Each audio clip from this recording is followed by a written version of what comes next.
Hola, buenos días a todos. Bienvenidos a este nuevo seminario de IFA organizado por el Comité Científico. Lamentablemente no puedo ver, ahí puedo ver que se están uniendo los participantes. Mientras damos unos minutos y nuevamente con agradecer la presencia y el interés de todos ustedes, voy a pasar a presentar a todos los distinguidos panelistas que participan en la charla de hoy día. En primer lugar tenemos a Osiel González, él es abogado de la Universidad de Chile, tiene un MBA de la Universidad de Adolfo Ibáñez y ESADE, y actualmente es socio del estudio de abogados Brusones y González. Abogados, él nos va a presentar brevemente sobre cuál es el problema del que vamos a hablar hoy día. Nos va a dar una introducción acerca de la interacción entre las reglas de ventas indirectas y los convenios de doble tributación. Luego vamos a tener con nosotros a Juan Pablo Navarrete, él también es abogado de la Universidad de Chile, tiene un LLM en Taxation de la Universidad de Georgetown y también tiene un LLM en Tributación Internacional de la Universidad de Nueva York.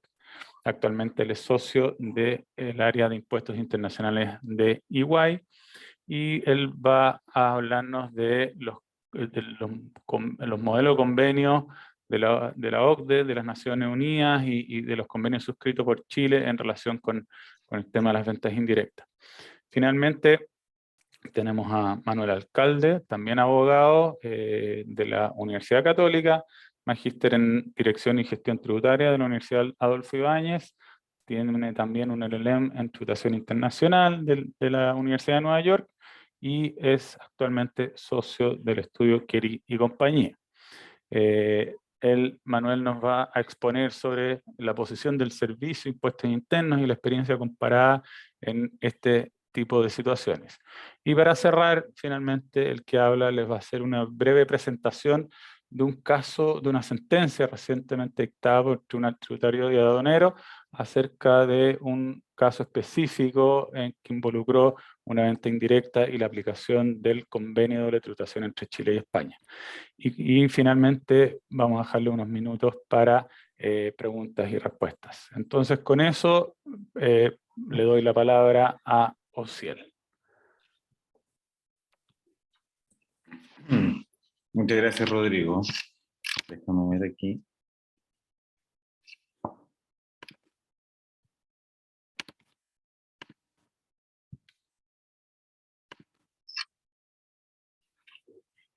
Bueno, primero saludar de nuevo a todos. Estamos cerca del fin de año.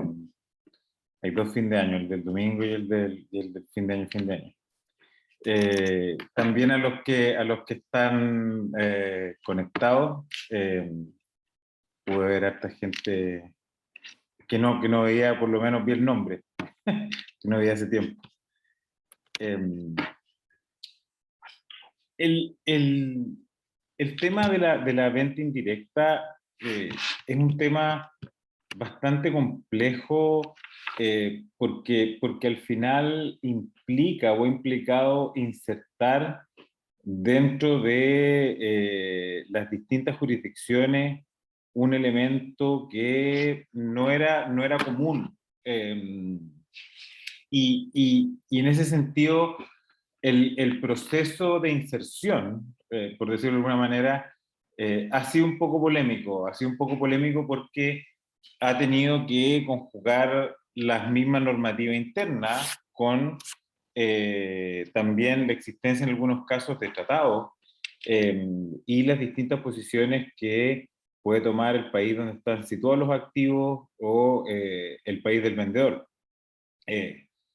Todo esto tiene un origen básicamente en el concepto básico que es la vinculación territorial y la fuente de la renta. En el fondo, en un esquema clásico, el esquema común, los países que deciden gravar las ventas de activos, en el fondo los países que deciden grabar las ganancias de capital por no residentes, lo vinculan a su estado a través de distintas normas. En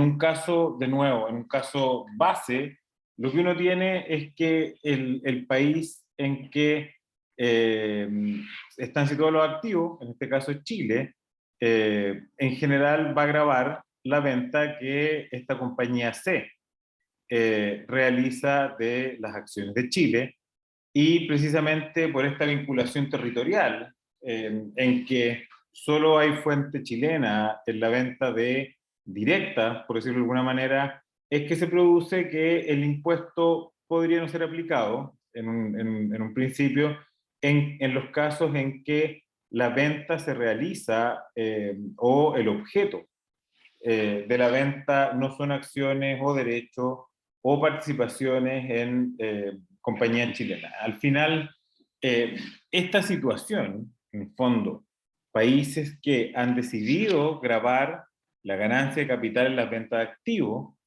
también han decidido, por distintas razones, avanzar de alguna manera y darle otra mirada y establecer que esa ganancia de capital de alguna manera o ese derecho a grabar la ganancia de capital no se pierde necesariamente en la medida que la venta sea indirecta.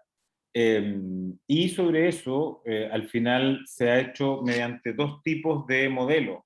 Hay países que han decidido crear un hecho grabado específico, en el fondo simplemente decir la venta de acciones, derechos, participaciones en entidades extranjeras, cuando tenga activos chilenos, está grabada, o hay estados que han preferido otra vía, que es acomodándose al principio general, atribuirle fuente. En el fondo, vincularlo con la norma general, la venta o la renta de de fuente chilena recibida por un no residente está grabada, y ciertos supuestos de venta indirecta o en ciertos supuestos de venta indirecta existe una venta o fuente chilena al final. Chile tiene una situación compleja porque está entre medio. Chile en el artículo 10 lo que dice dice que la venta de estas participaciones extranjeras está grabada en Chile de acuerdo al artículo 58, número 3. En el fondo es un hecho grabado nuevo. Lo que pasa es que está inserto en una norma de fuente, que es el artículo 10. Y de ahí también es de donde surgen varias de las discusiones que vamos a ver aquí en el panel. Como les decía, en muchos casos la aplicación de estos impuestos ha sido polémica o ha sido reactiva y ha generado discusiones interesantes. Desde el caso de Vodafone en India, no sé si es Vodafone o Vodafone, en que es una situación un poco extrema, porque en el fondo es la creación de una ley que pretende gravar estas rentas, pero que tiene efecto retroactivo. La famosa ley disputada en Chile, que también da origen a la norma actual que tenemos.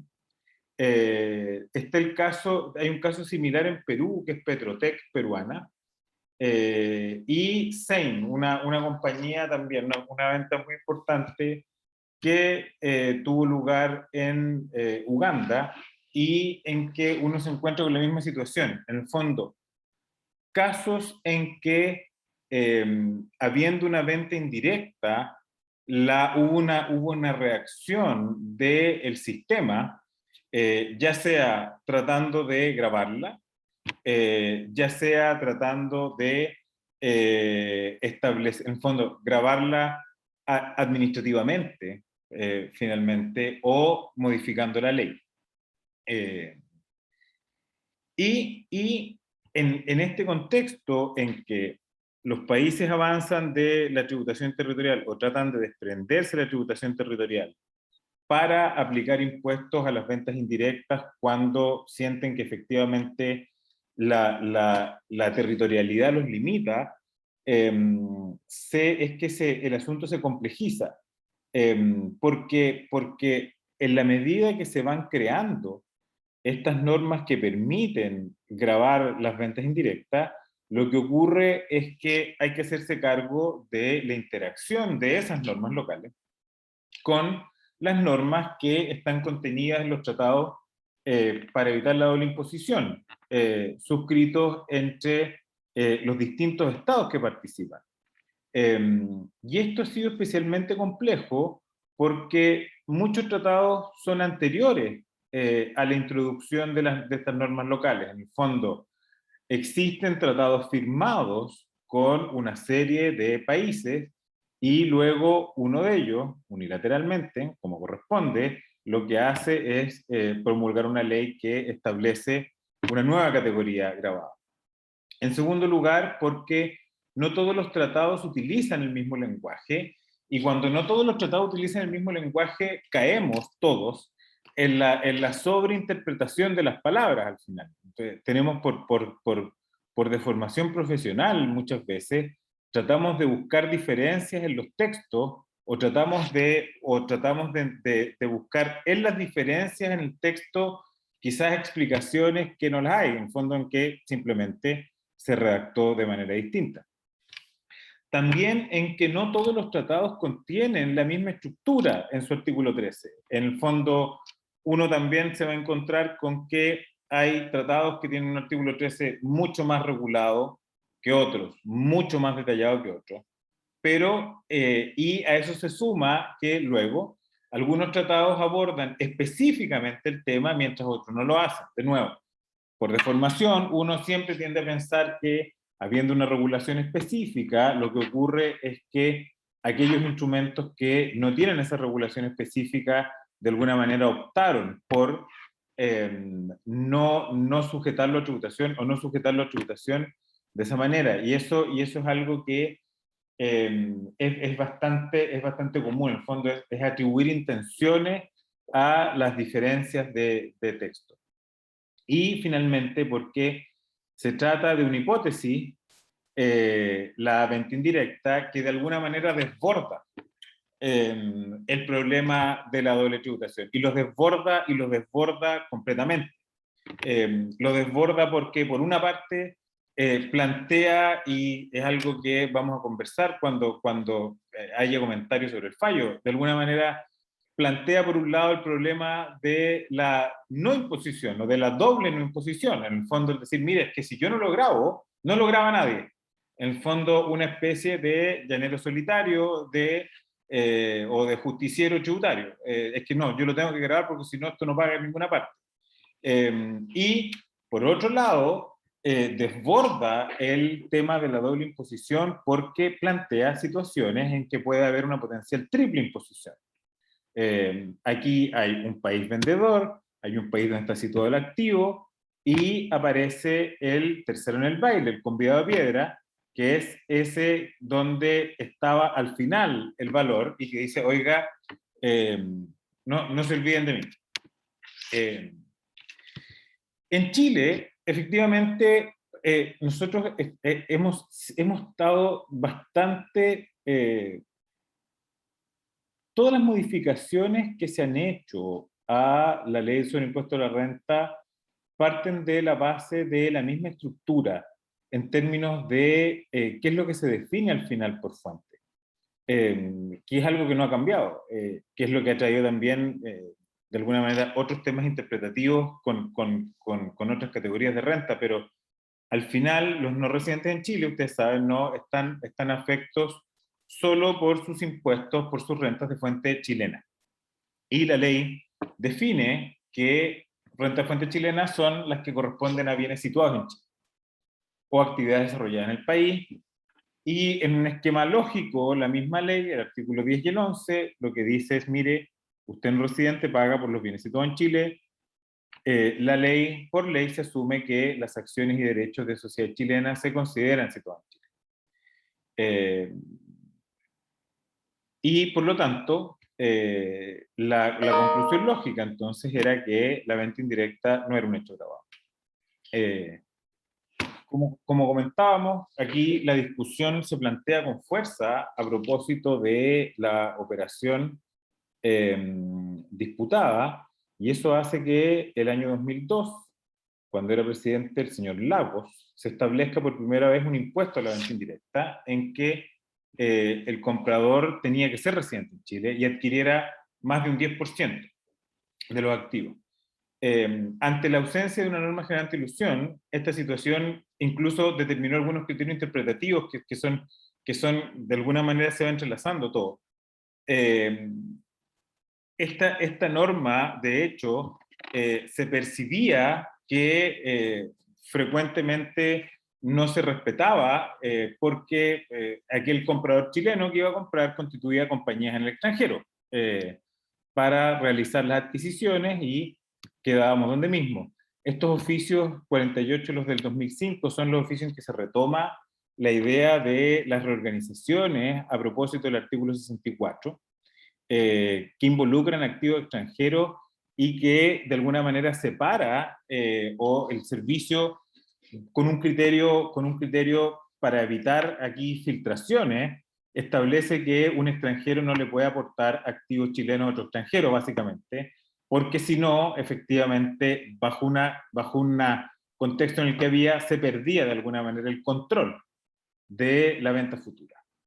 Y nosotros tenemos la legislación actual que se introduce por la ley 20.630 del 2012 de nuestro actual presidente, y que luego fue modificada en aspectos menores, más que nada con ciertas precisiones a propósito de paraísos fiscales o regímenes fiscales preferenciales.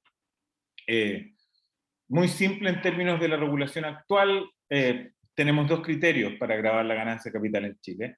En primer lugar, uno que atiende a la entidad del activo. Valor del activo local que sea igual o superior a 210.000 unidades tributarias anuales, que es un valor que ha bajado harto en dólares, o al 20% del valor del activo transferido, si se transfiere al menos el 10% de la propiedad, y aquí es importante estas referencias a 12 meses.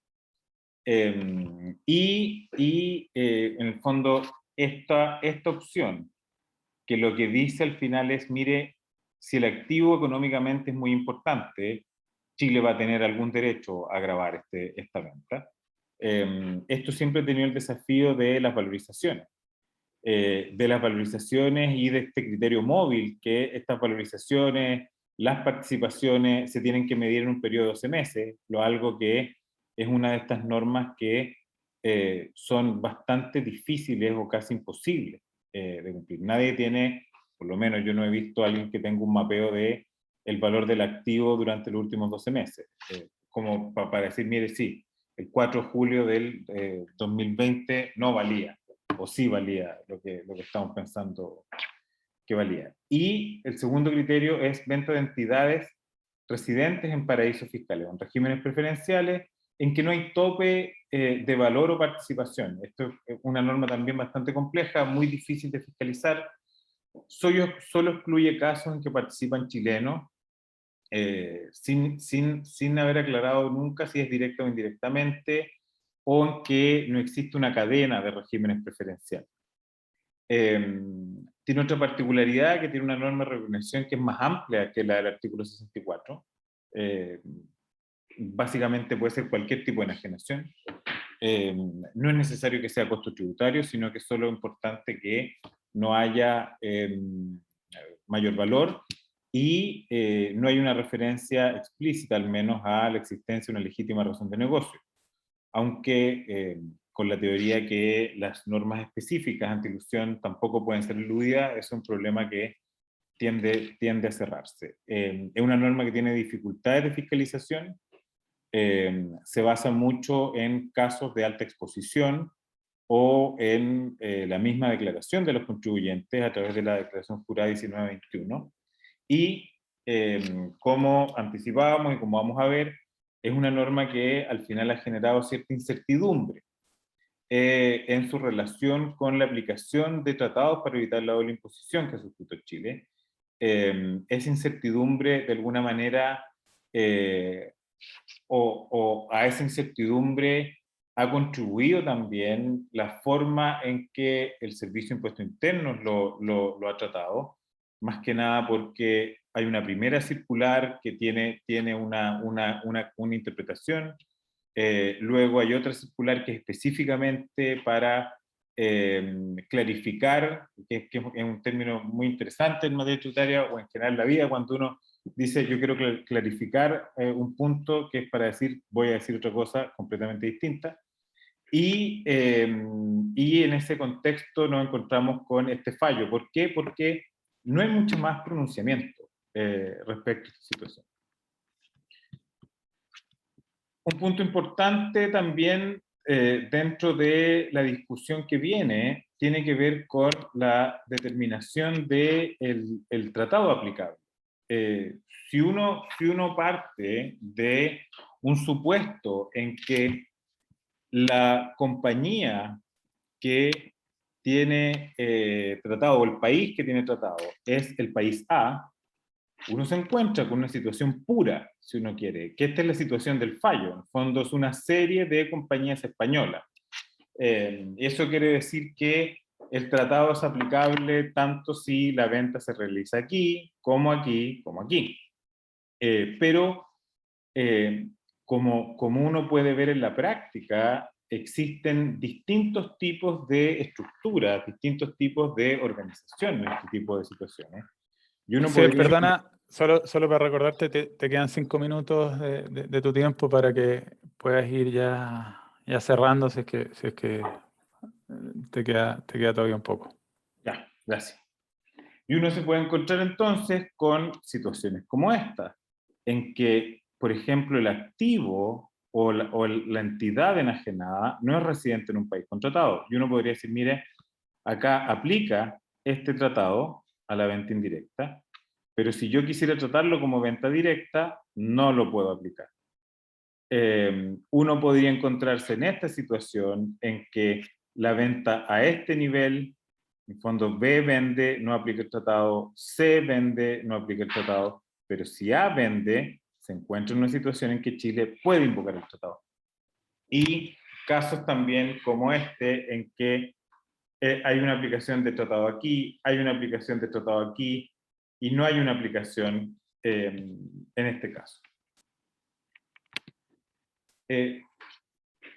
Otro problema que se genera es cuando existen la aplicación de normas de venta indirecta en más de un estado. Que era el caso de Perú. Chile y Perú tienen normas de venta indirecta. Si uno se encontrara con una venta desde esta entidad en Reino Unido que vende acciones en España, lo que va a pasar es que esta venta puede gatillar impuestos en Chile y Perú. Y aquí ya el asunto empieza a complejizarse mucho más, porque en el fondo uno dice, bueno, aquí entra el tratado entre Chile y Reino Unido por esa venta. Pero también Reino Unido puede decir, no, mire, yo en realidad me voy a coger, lo voy a tratar como venta directa, entonces voy a aplicar este tratado entre España y Chile. Perú también puede decir, mire, yo también tengo algo que decir acá y yo también voy a aplicar este tratado aquí. Y usted, Chile, que está aplicando impuestos sobre esta operación, de alguna manera quiero ver si, de acuerdo al tratado que nosotros también tenemos, existe una forma en que podamos también compartir esta potestad tributaria. A todo esto hay que sumar que para todos los casos aquí hay que tener control de valores y costos tributarios en 4 países distintos. En el fondo no todos tenemos las mismas normas sobre determinación de costos. Y el tema de los créditos. ¿Cuál es el estado, o en el fondo cuál es el tratado que resulta aplicable, a qué nivel? En segundo lugar, el tema de norma indirecta, aplicación de norma indirecta en más de un estado, y el más importante es efectivamente el de múltiple imposición. Más allá de la aplicación de normas de venta indirecta, esto se junta con las normas locales de venta directa y de determinación de la base de cada uno de los países involucrados. Entonces, además de la situación en que pueden generarse impuestos a la venta indirecta, A esto se suma que cada uno, aquí está el país del vendedor que puede tener impuestos, está el país en que están las acciones o derechos vendidos que va a aplicar impuestos, y están los países que van a aplicar los impuestos que corresponda por las ventas indirectas que han efectuado. Y en ese contexto, de alguna manera, uno es lo que se encuentra con lo que tratan de resolver los tratados, o más que nada en virtud de este principio, esta decisión de grabar y el hecho de interactuar con los tratados que cada país tiene vigente, es que uno dice, bueno, ¿cómo resolverlo? Y a mí me tocó la parte fácil, que es plantear el problema, y la parte de cómo resolverlo es lo que van a ver ahora mis compañeros de panel. Muchas gracias, Osiel. Muy clara tu presentación, aunque nos deja a todos bastante enredados ahí, como mostraste en tu lámina final.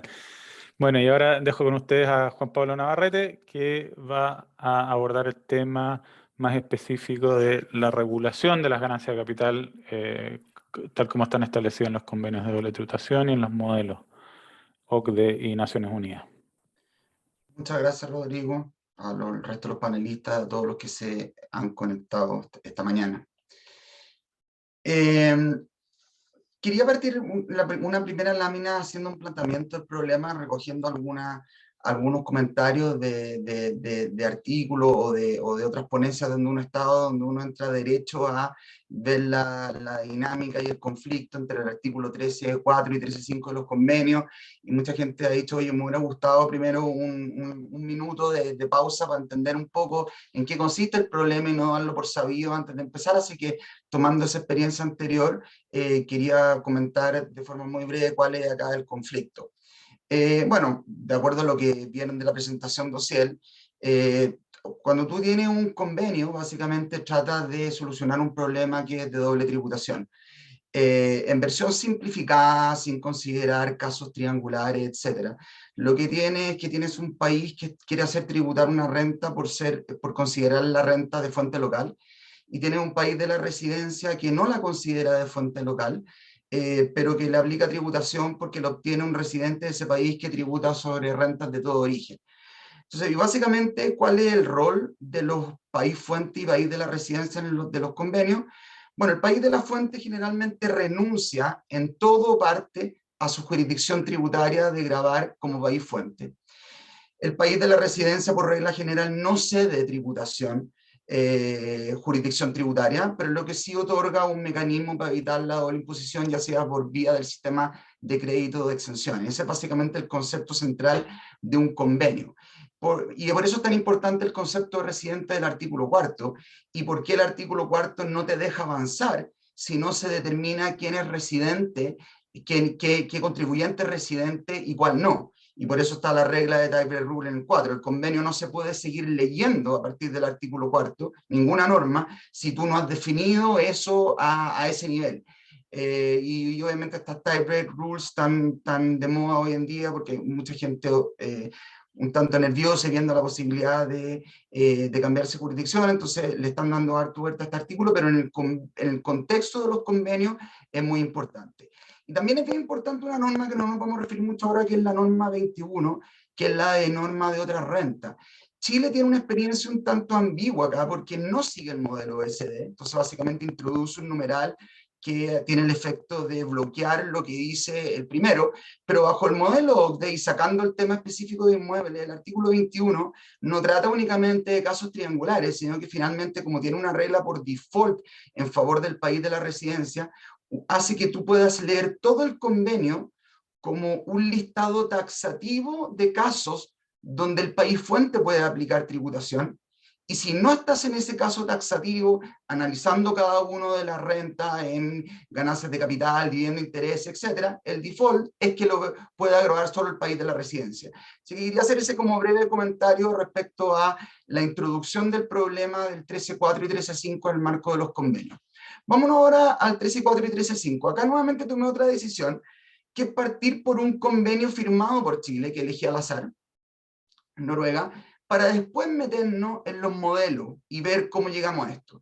Y acá yo creo que se plantea de forma bien clara el problema. Básicamente uno empieza a leer esto y llega al artículo 13.4, donde básicamente se señala que el país fuente también puede gravar la ganancia de capital cuando se venden acciones de sociedades ubicadas en el país fuente y no únicamente en el de la residencia. Por lo tanto, Chile tiene un convenio, por ejemplo, con el de Noruega, donde, con independencia de lo que digan los modelos, que lo vamos a ver a continuación, si un residente en Noruega vende acciones de sociedades chilenas, Chile no renuncia en nada y a través del 13.4 reserva completamente su derecho de país fuente de aplicar tributación. Y únicamente, y después viene el 13.5, donde dice, bueno, cualquier ganancia de capital distinta a las mencionadas de los puntos 1, 2, 3 y 4, bueno, ahí apela la regla de default, que es que solo el país de la residencia. Entonces, en este ejemplo se nota muy claro el problema. Básicamente hay gente que dice, la venta indirecta no cabe en el 13.4. ¿Y por qué no cabe en el 13.4? Porque el 13.4 comprende la venta de acciones de una sociedad ubicada en el otro estado contratante. Si nosotros tenemos que una compañía en Noruega vende una alemana que tiene activos subyacentes en Chile, no es aplicable el artículo 4, dicen los que sostienen que la venta indirecta cabría en el artículo 5. Esa situación no cabe en el artículo 4, porque la sociedad alemana, que es la enajenada, no está situada en el otro estado contratante que es Chile. Y por lo tanto es clarísimo que no es 13.4, porque eso es un requisito expreso. Ergo, si no es 13.4, es 13.5, que es la norma por defecto, y en ese caso el único que podría aplicar tributación en Noruega. Y por lo tanto está impuesto interno, ya vamos a ver el fallo del TTA, que dice, no, yo creo que esto no es 13.4, y la posición contraria donde dice, esto claramente no está grabado en el 13.4, está grabado en el 13.5. Y ahí vamos a ver un poco la disyuntiva de impuestos internos versus el contribuyente, de insistir impuestos internos en que sostienen si está en el 13.4, pese al tenor literal de esta norma versus quienes pensamos que esto está en el 13.5. Pero eso es básicamente el situamiento del problema a raíz del artículo 13. Vamos ahora a los modelos, a ver cómo llegamos a esa norma. El modelo ONU básicamente contiene una norma que está en verde, que tiene que ver con que el Estado fuente puede gravar la venta de acciones cuando el activo consista mayoritariamente en bienes inmuebles o el valor del activo derive significativamente de bienes inmuebles, que sabemos que en la mayoría de los convenios ese estándar es del 50%. Lo pongo en verde porque también esto es un tema que recoge el modelo de la OECD. Ahora, ¿qué ocurre con el modelo de la ONU?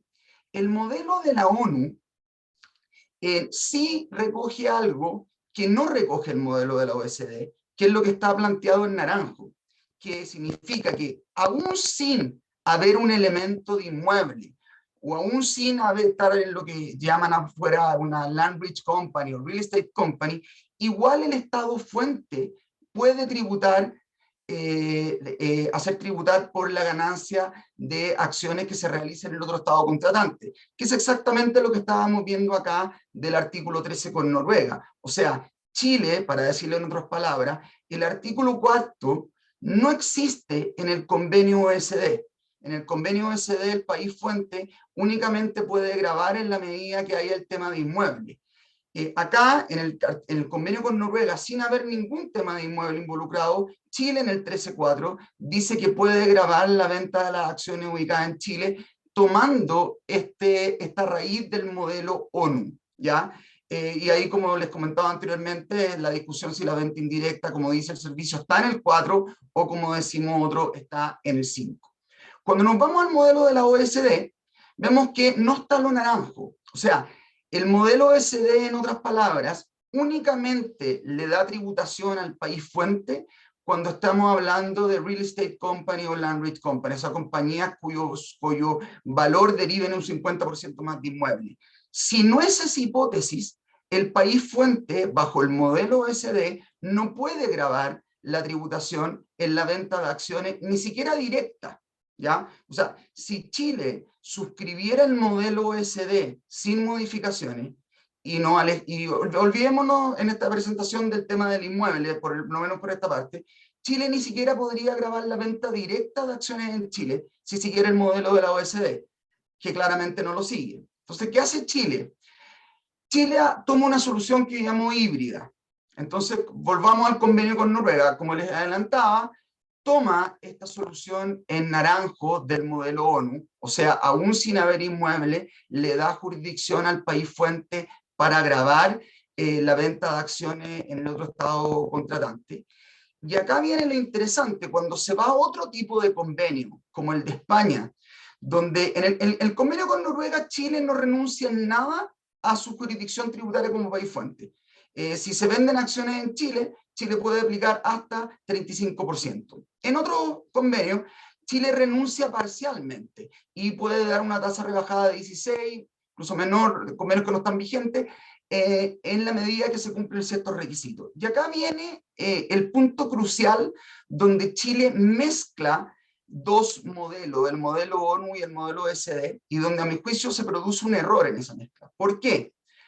Porque cuando Chile adopta esta medida, la toma del modelo ONU, o sea, que se pueden gravar la venta de acciones ubicada en el país fuente, y a partir de esta regla que da el modelo ONU, da dos casos donde se aplicaría o se podría aplicar una tasa rebajada de 16.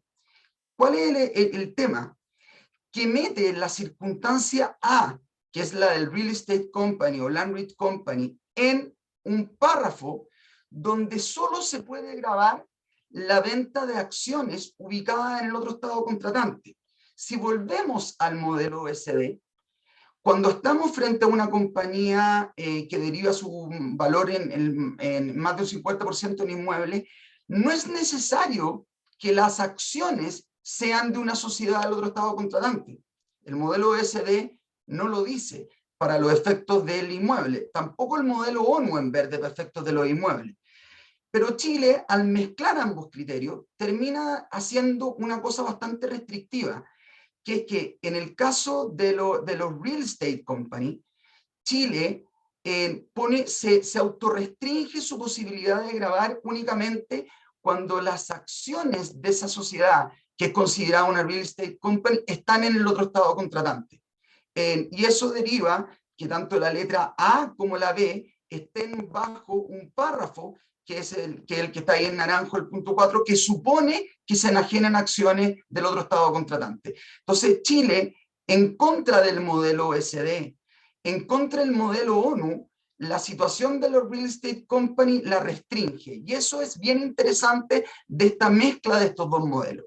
Y solamente para comentar un tema que probablemente nos va a tomar unos minutos después y al resto de los panelistas, es que después en este tipo de modelos con España, usa la palabra directa o indirectamente. Pero eso no tiene nada que ver con la venta. No es que esté hablando de una venta directa o indirecta. Si uno se va al encabezado del artículo 4, el encabezado es clarísimo. Lo que estamos tratando es la venta de acciones ubicadas en el otro estado contratante. O sea, en el caso de España y Chile, debiera haber una sociedad chilena vendida. En ese contexto, después se dan dos requisitos para los efectos de aplicar la tasa rebajada de 16. Por lo tanto, el directa o indirecta es posesión.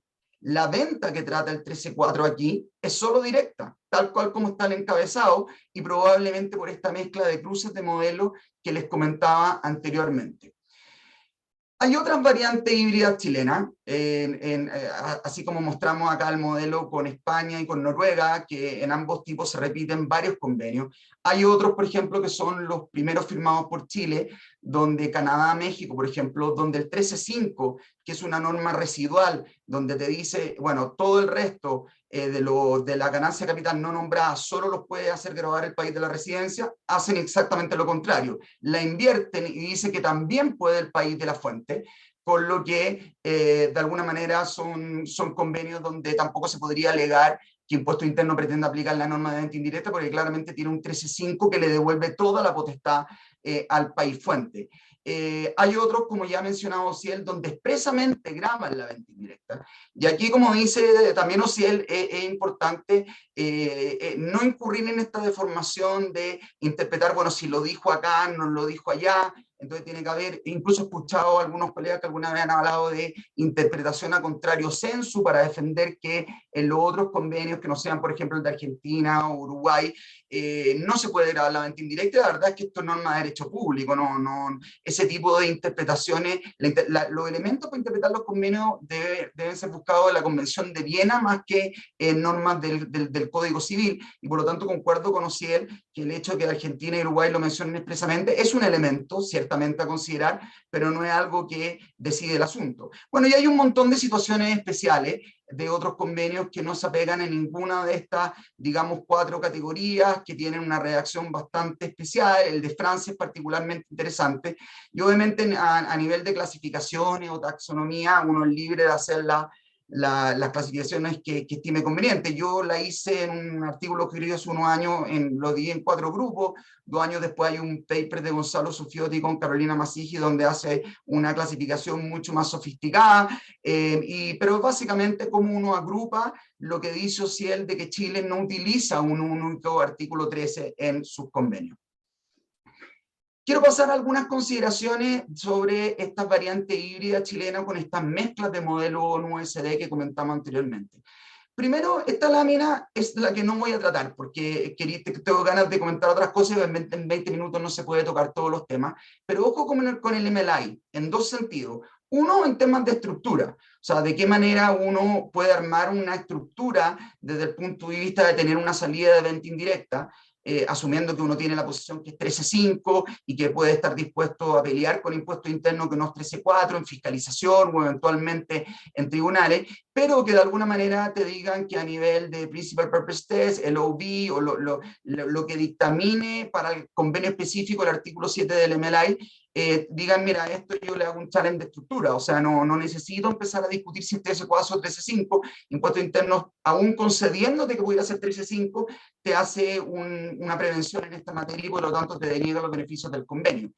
Y otro tema es el artículo 13 del MLI, que corrige o viene a complementar el artículo 13, perdón, de los convenios, que viene a ser complementado y modificado por el artículo 9 del MLI. Acá el gran tema, y por eso le llamo una situación de rebote, dado que el MLI trata sobre el modelo OSD, sus comentarios, y Chile tiene esta versión híbrida, podría ser que por una interpretación de aplicar el artículo 9.1 y 9.4 del MLI, se corrige esta situación. Y el caso del Language Company, que está acá, que por la mezcla que hizo Chile, solo se puede grabar en Chile mientras la sociedad que sea Real Estate Company está en Chile, o sea, se pone en una situación más restrictiva incluso que el modelo SD, puede ser que sea corregida por esta situación, la letra A que está en rojo. Es un tema bien interesante el tema del MLI, que yo creo que podríamos discutir en otra oportunidad con un poquito más de profundidad. Juan Pablo, te quedan 4 minutos para que puedas ir cerrando tu presentación. Perfecto. Básicamente, consideraciones finales. A mí me da la sensación de que hay una argumentación a nivel de los modelos del convenio que Impuestos Internos no ha desarrollado. Y acá quiero hacer una distinción entre lo que puede haber dicho Impuestos Internos en el fallo, que lo va a comentar Rodrigo, o lo que fuera, versus la posición de la subdirección normativa. La subdirección normativa no ha ofrecido, y pongo todavía, argumentos.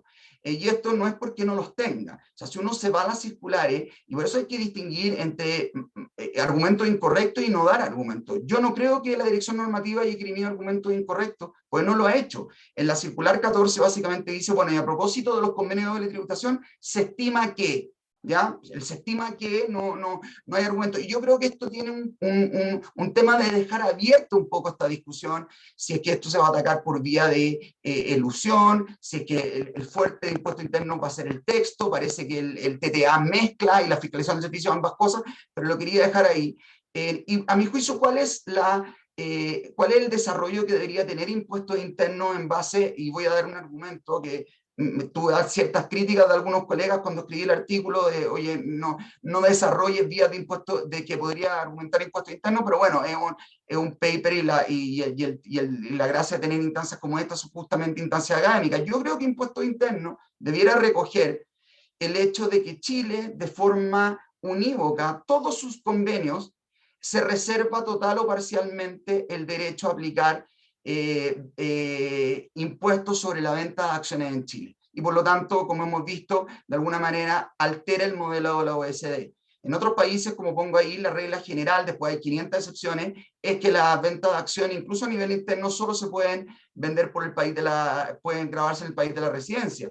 A nivel de la renta no ocurre algo tan distinto. Uno lee el artículo 10 y llega a la conclusión contraria. Por eso el artículo 11 da una suerte de rule y dice, pese a lo que dije del 10, se considerará que están en Chile las acciones.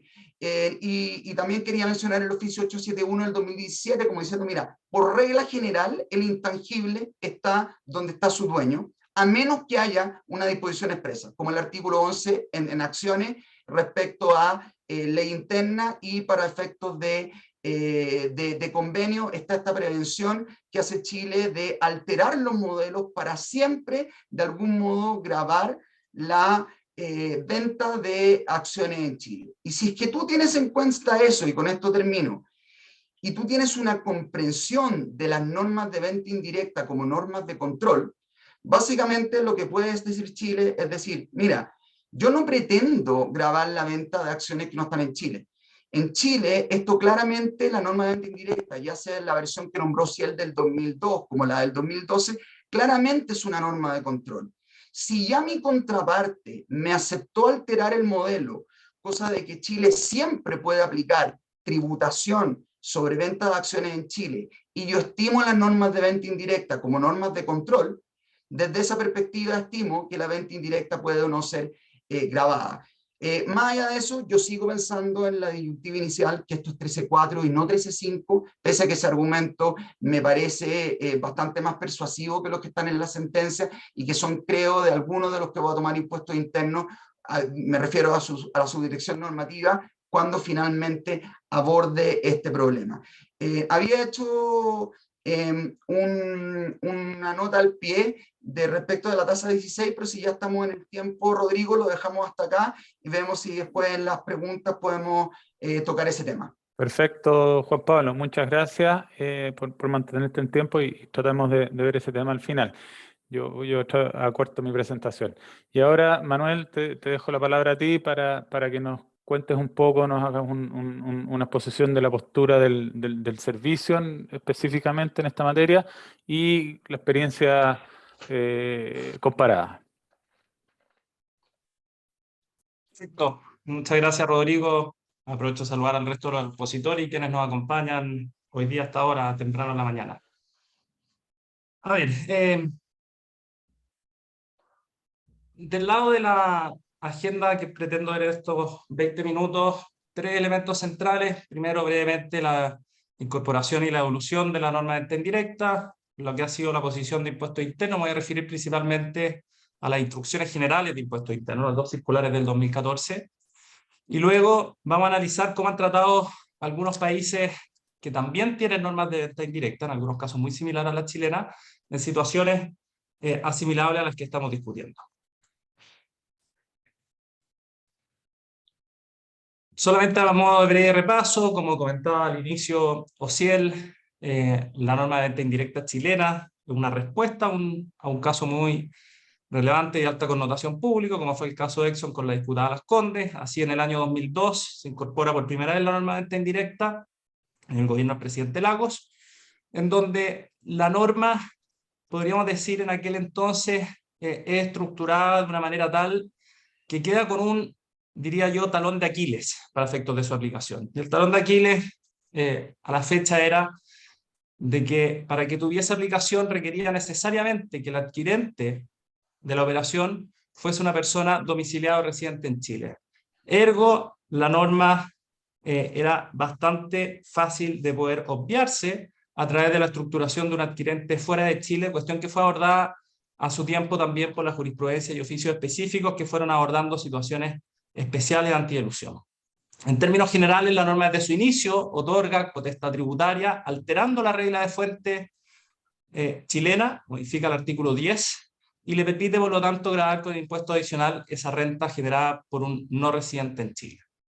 A su vez, ya desde su inicio, otorga esta opción de poder tributar la venta o la enajenación como si el activo que se vendiese o enajenase fuese el activo local, es decir, el activo en Chile. Esto porque en la época, recordemos, no existían regímenes especiales de tributación, principalmente el impuesto único de primera categoría que podía beneficiar, por ejemplo, la venta de acciones. Luego, en el año 2012, se produce la principal modificación sustancial de la norma durante el gobierno del presidente Piñera, donde se corrige este talón de Aquiles en que la norma se gatillaba exclusivamente en situaciones en que el adquirente estaba en Chile, y a su vez se amplía el hecho gravado incorporando nuevos umbrales para efectos de que se gatille esta norma, y se incorporan normas de reorganización internacional desde una mirada bastante interesante que no es objeto de este panel, pero sí se produce una interacción entre el artículo 64 y esta norma de reorganización que pareciera ser más amplia que la del artículo 64. Y luego tenemos dos modificaciones de menor índole en la reforma tributaria del 2014 y en la reforma tributaria del 2020.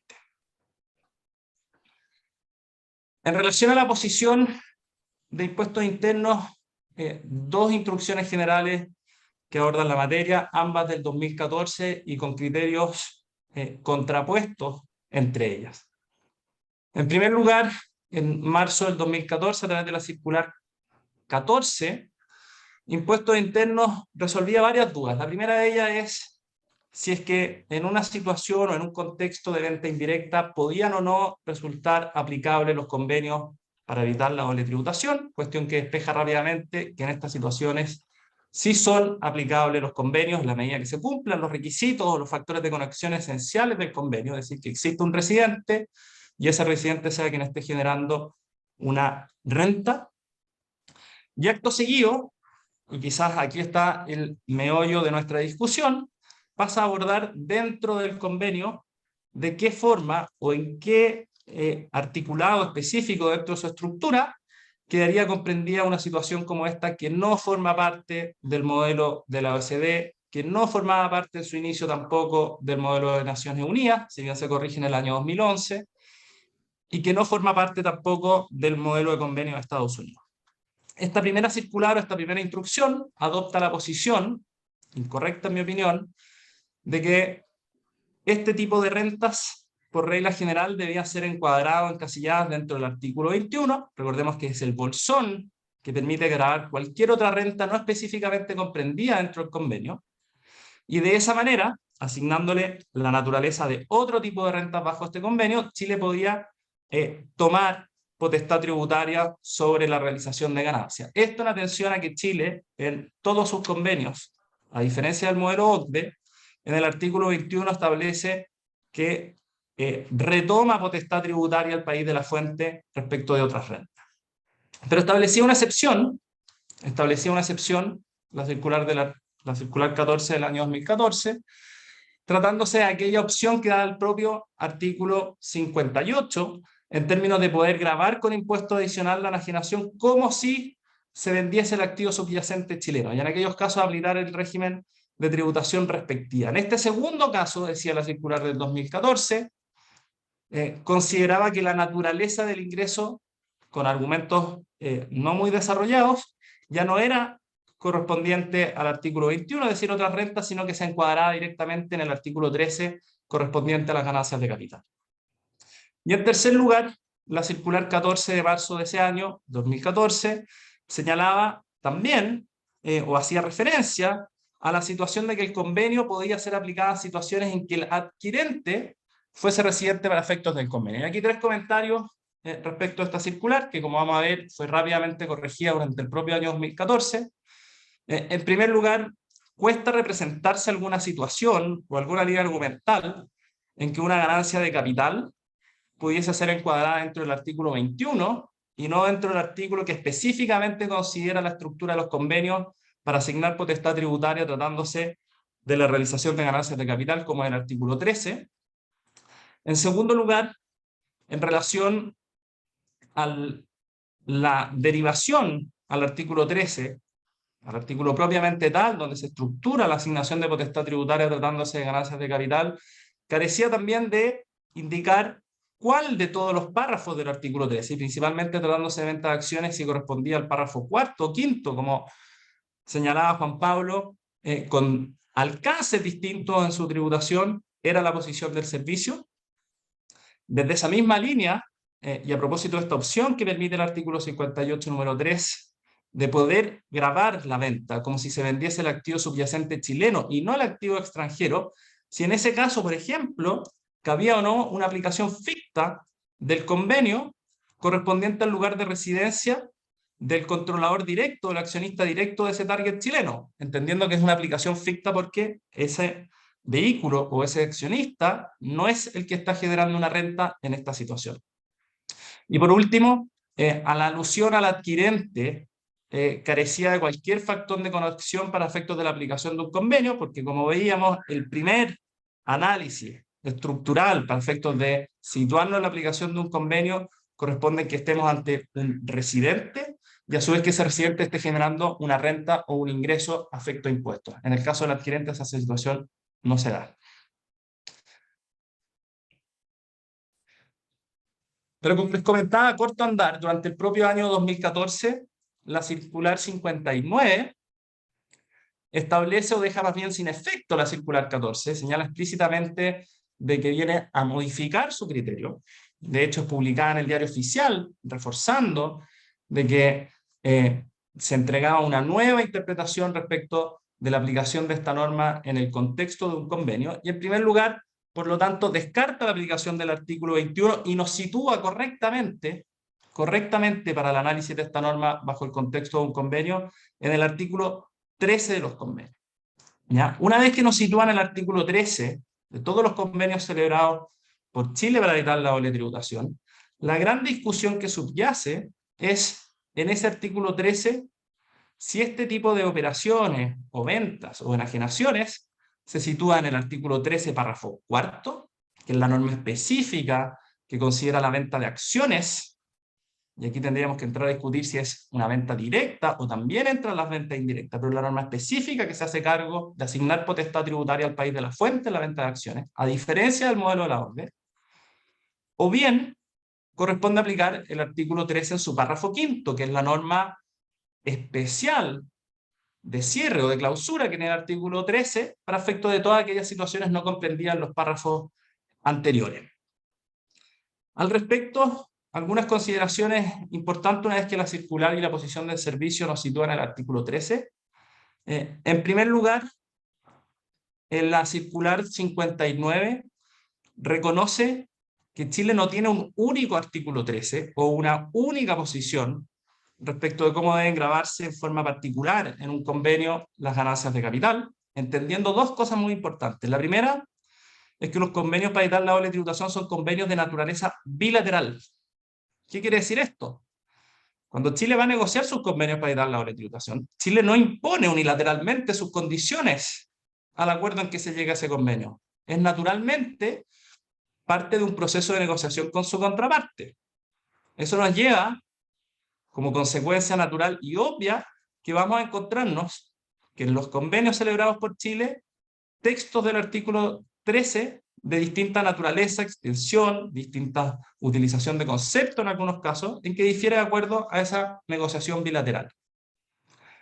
En segundo lugar, respecto del caso específico, si Chile ha cedido en alguno de sus artículos 13 potestad tributaria, en términos de que ese artículo 13, en los términos negociados con esa contraparte, ha inhibido en situaciones de venta indirecta el ejercicio de la potestad tributaria por parte de Chile, el servicio adopta una posición distinta en esto. En el siguiente sentido. En primer lugar, si bien reconoce que debe recurrirse a cada uno de esos convenios, analizarlo en forma particular e individual, en donde vamos a encontrar diferencias relevantes entre sí, a continuación nos entrega un ejemplo respecto probablemente de la situación más controvertida, que es la que ha sido objeto del fallo del primer TTA, en donde existen dudas más que razonables para efectos de argumentar en uno o en otro sentido. Por lo tanto, Cuando impuestos internos nos sitúa correctamente en que bajo convenio debemos analizar el artículo 13, la primera pregunta que uno debiera hacerse es ¿cuál artículo 13? Porque en Chile quizás podemos separarnos en 3 grandes grupos respecto de cuál ha sido su aproximación respecto a ese artículo 13. Tenemos, yo diría, un primer grupo de convenio, donde el párrafo cuarto directamente, cuando regula la enajenación de acciones, se hace cargo de situaciones de venta indirecta, ¿ya? Y esa es probablemente la situación de los convenios más recientes suscritos por Chile. Desde luego el convenio firmado y no vigente con Holanda, el convenio firmado y no vigente con la India, pero también los convenios vigentes firmados con Uruguay y Argentina. Es decir, el propio artículo cuarto despeja la duda en forma explícita. En segundo lugar, tenemos un grupo de convenios en que la norma de cierre especial o de clausura, ese artículo 13, párrafo quinto, establece que en aquellas situaciones de ganancias de capital no comprendidas en los párrafos anteriores, Chile conserva potestad tributaria como país de la fuente. Y en esto se aleja explícitamente de ese párrafo quinto establecido en el modelo OCDE. Por lo tanto, tenemos un segundo grupo que por aplicación del artículo quinto explícitamente Chile queda con potestad tributaria. Por lo tanto, la discusión realmente se centra respecto a aquellos grupos de convenios en donde el párrafo cuarto no señala explícitamente si es aplicable a situaciones de venta indirecta, y a su vez el párrafo quinto, la norma especial de clausura, no asigna potestad tributaria al país de la fuente, es decir, conserva la aproximación del modelo en que la potestad tributaria queda radicada exclusivamente en la residencia. Y aquí la propia circular pone como ejemplo el caso de España.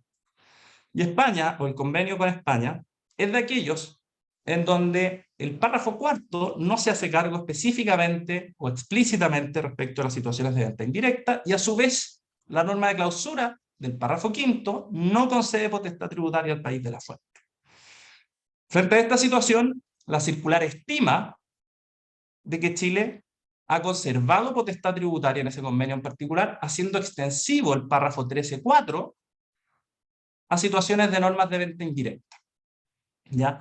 Y aquí toma, o pareciera tomar la circular, la referencia que tiene el párrafo 13.4 para efectos de establecer los umbrales en base a los cuales se estima o no la aplicación de la tasa reducida que tiene ese convenio, es decir, la norma de tenencia, para efectos de considerar situaciones de norma de venta indirecta. Por lo tanto, en esta circular, la posición de impuestos internos es bastante clara en el sentido de señalar que Chile en ninguno de sus convenios cede íntegramente su potestad tributaria. Y digo íntegramente porque en algunos, como señalaba Juan Pablo, vamos a encontrar tasa reducida. Y bajo esta interpretación lo hace haciendo suyo de que es el artículo 13, párrafo cuarto, el que le confiere potestad tributaria para efectos de gravar esta operación.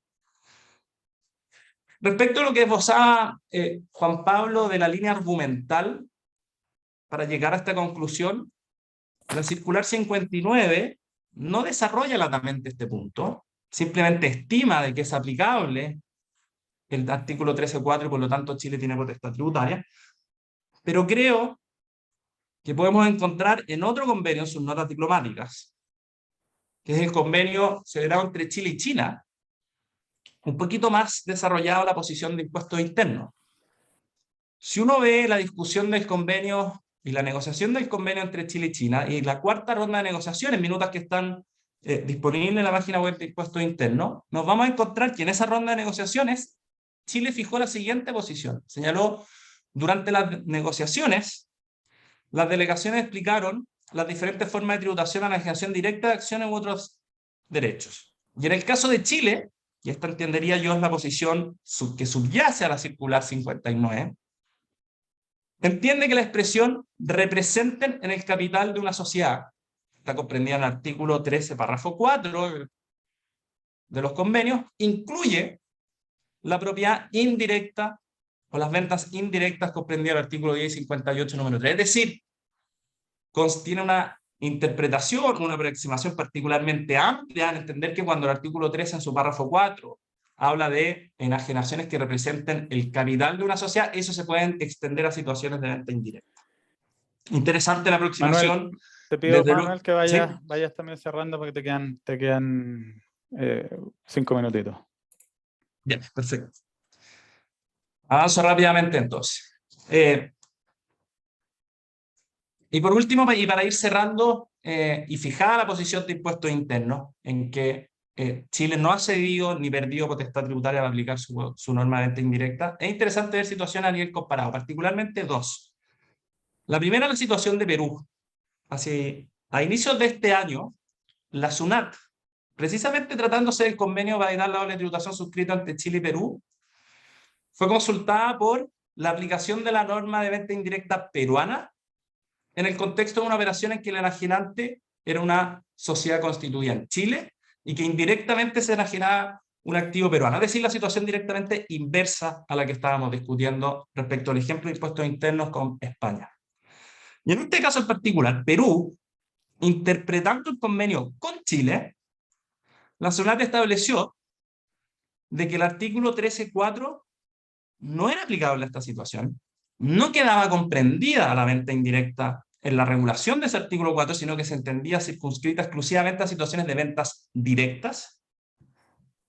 Luego, en su análisis de la norma especial de cierre de ese artículo 13, el párrafo 5º, también lo señala expresamente ese convenio, de que la potestad tributaria se conserva en la residencia y no en la fuente, y por lo tanto la conclusión de Perú respecto a esta situación es que Perú, bajo el convenio con Chile, no tiene potestad tributaria para aplicar su norma de venta indirecta. Y esto es muy relevante porque este es un convenio con Chile, en una situación bastante análoga en los términos de esa norma de venta indirecta peruana, y la aproximación que está teniendo la autoridad tributaria en Perú respecto al convenio es distinta a la de impuestos internos. Por lo tanto, acá podríamos tener un conflicto de convenio en donde la forma de solucionarse entre ambas autoridades tributarias puede ser por la forma que da el propio convenio a través de los procedimientos de mutuo acuerdo. Y en segundo lugar, la situación de India, y con esto estoy terminando, quizás la situación más emblemática a partir del caso de Vodafone en el 2007, en que este caso motiva una reacción del legislador muy asimilable. Este es un símil de la incorporación en 2002 de la norma de venta indirecta a consecuencia del caso de la diputada Las Condes. Bueno, la India reacciona, incorpora una norma de venta indirecta, pero va un paso más allá, incorporándola de manera retroactiva, haciéndola retroactiva hasta el inicio de la ley en los años 60, lo que ha sido latamente discutido. Pero en forma posterior, el año 2013, existe el caso Sanofi, en donde la autoridad tributaria en la India tenía una posición de asimilar a la de impuestos internos en términos de que el convenio con Francia, era una situación con Francia, les conservaba la potestad tributaria para efecto de gravar una situación de norma indirecta, pero la Corte en aquel entonces estableció que era una situación fuera del ámbito del convenio y por lo tanto que no era aplicable en el contexto de convenio la norma de venta indirecta en la India. Esta es una situación muy interesante. Los argumentos técnicos dicen relación con el texto del convenio, la extensión de la palabra enajenación y el carácter elusivo, que es algo que vamos a discutir probablemente en la parte final de este panel. Pero lo interesante de esto es que este es un fallo que hoy está pendiente de resolución ante la Corte Suprema y va en la misma línea lo que ha fallado la Corte respecto a la posición de la SUNAT en Perú. Voy a quedar hasta ahí, Rodrigo, en beneficio del tiempo. Perfecto. Muchas gracias, Manuel. Y ahora déjenme compartir la pantalla para ahora en los minutos que yo tengo, en 10 minutos, abordar la situación del caso concreto que fue resuelto hace poco por el Tribunal Tributario Aduanero Santiago. Me comentan si es que están viendo mi pantalla o no. ¿Está mi pantalla en modo compartir? Sí, estamos bien. Perfecto. Perfecto. Entonces, ahí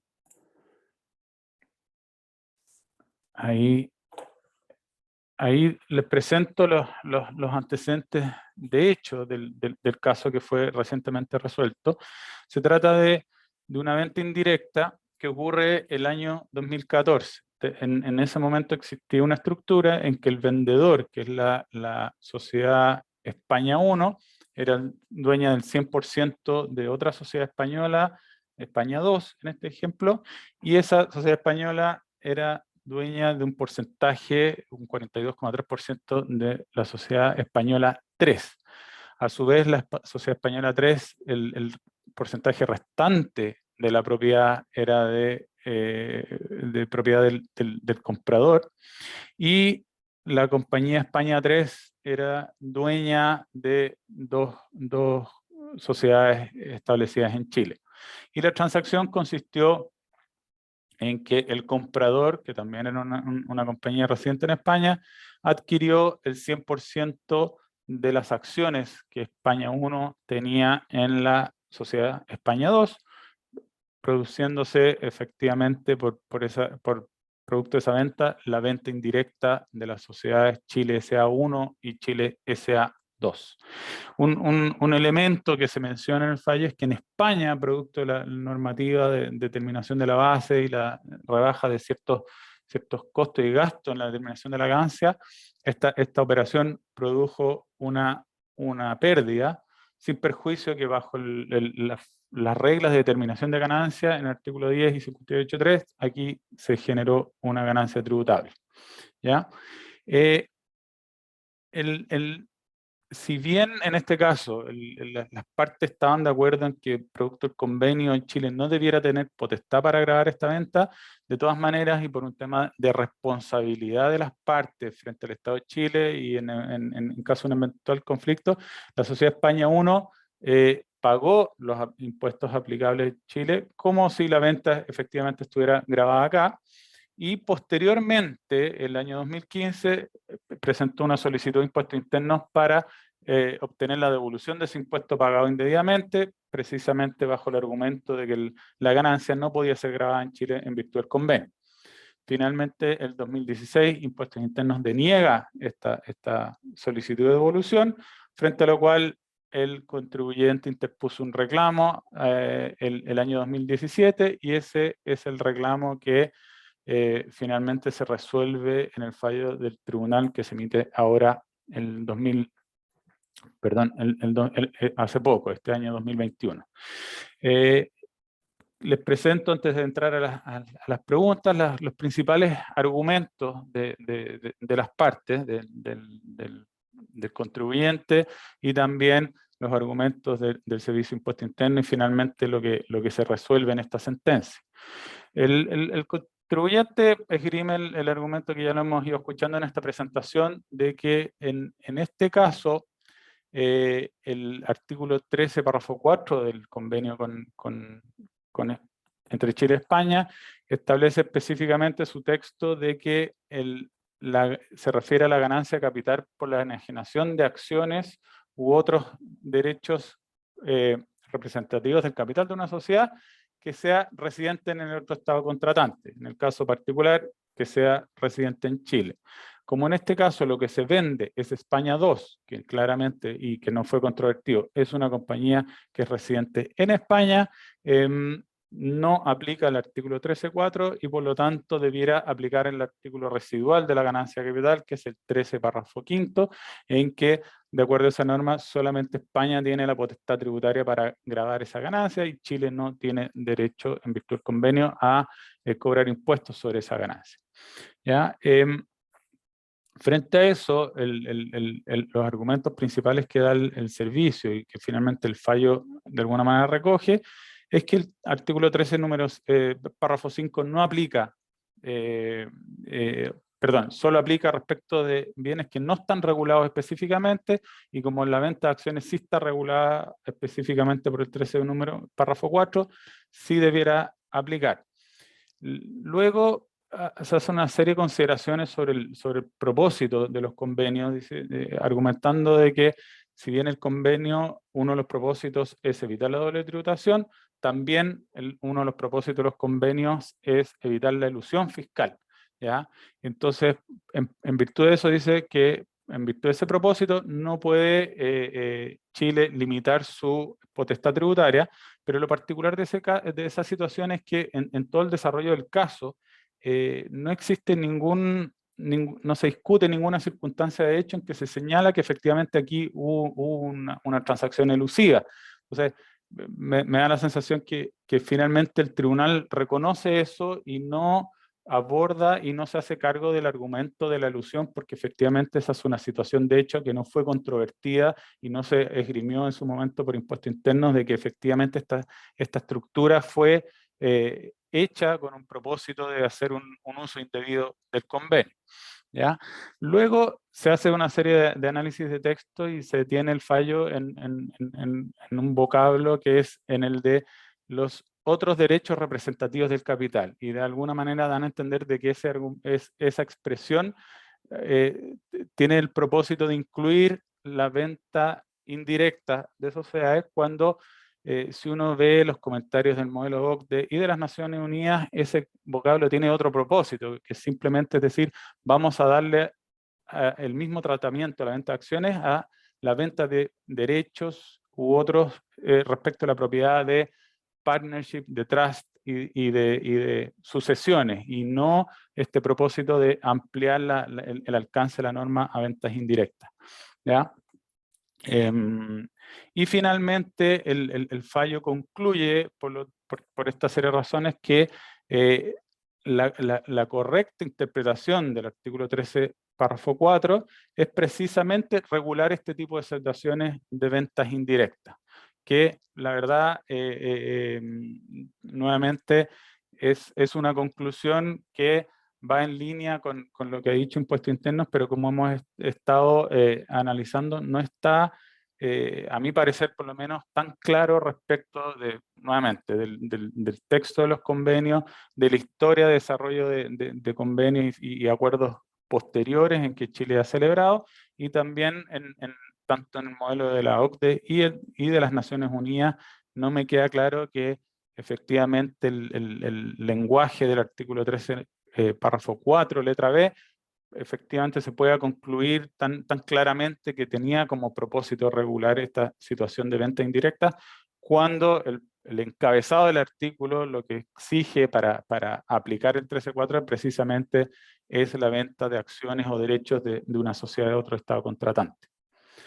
Entonces, con eso, déjeme terminar de partir, y para que quedemos todos en cámara y podamos tener un pequeño debate entre los panelistas acerca de algunas situaciones específicas. Entonces, una primera pregunta para conversar que quería plantearles es algo, retomando algo que dijo Juan Pablo sobre la tasa del 16% que establece el convenio con España. Y por un momento, asumiendo que estamos de acuerdo con que Chile bajo ese convenio tiene derecho a gravar la venta indirecta, la pregunta es, ¿en qué casos aplicamos la tasa reducida de España? ¿Ah? Cuando el enajenante es residente en país con convenio, o la sociedad enajenada residente en país con convenio, o tienen que estar las dos residentes en el mismo país con convenio. Ahí quiero preguntarle a los panelistas, a lo mejor partiendo por Juan Pablo, que levantaste el tema, ¿cuál es tu opinión al respecto? Gracias, Rodrigo. Voy a aprovechar de proyectar algo que tenía para efectos de esta pregunta, que me interesa tocarla porque en la práctica profesional y en materia de transacciones nos ha tocado bastante ver opiniones bastante distintas sobre la circular 59 del 2014 en relación a la tasa del 16. ¿Por qué nota al pie? Y esto es bien importante para no salirnos del hilo de esta presentación, y esto es y entender por qué este es un tema anexo.